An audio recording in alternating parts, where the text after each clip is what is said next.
கரூரில் மாவட்ட ஆட்சியரை வரவேற்பதற்காக அரசு பள்ளி மாணவ மாணவிகள் வெயிலில் நிற்க வைக்கப்பட்ட சம்பவம் அதிர்ச்சியை ஏற்படுத்தியுள்ளது.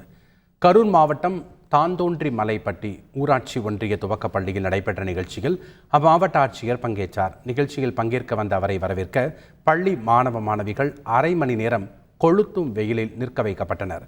வெயிலில் மாணவர்கள் நிற்பதை செய்தியாளர்கள் புகைப்படம் எடுத்ததை பார்த்ததும் ஆசிரியர்கள் அவர்களுக்கு குடிநீர் பாட்டில்களை வழங்கினர். இந்த சம்பவம் சர்ச்சையை ஏற்படுத்தியுள்ளது.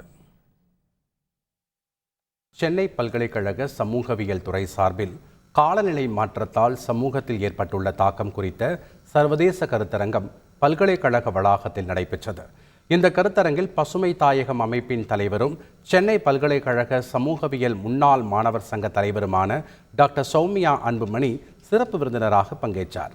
பின்னர் செய்தியாளர்களிடம் பேசிய சௌமியா அன்புமணி, காலநிலை மாற்றத்தால் கிராமத்தில் இருக்கக்கூடிய மக்கள் நகரத்தை நோக்கி அகதிகளாக செல்லக்கூடிய நிலை உள்ளதாக கூறினார். காலநிலை மாற்றத்தால் ஏற்படும் காலநிலை அகதிகளை பற்றிய ஒரு விழிப்புணர்வு இங்கு ஏற்படுத்தப்பட்டது. காலநிலை மாற்றத்தால் தான் பாத்தீங்கன்னா கிராமங்களிலிருந்து நகரங்களுக்கு மக்கள் குடிபெயர்கிறார்கள், புலம்பெயர்கிறார்கள். நீர் பிரச்சனையால் இன்னைக்கு அரிசி விலை ஏறி இருக்கிறது என்பதையும் நாங்கள் சுட்டிக்காட்டி இருந்தோம். ஏனென்றால் கிட்டத்தட்ட 12 லட்சம் ஏக்கரில் பயிரிடப்படும் சம்பா இன்னைக்கு 2.5 லட்சம் ஏக்கர் தண்ணீர் இல்லாமல் வறண்டு விட்டது.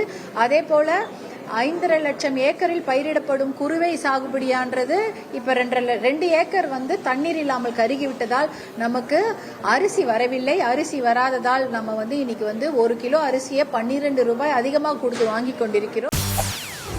செய்திகளை உடனுக்குடன் தெரிந்து கொள்ள உடனே சப்ஸ்கிரைப் பண்ணுங்க.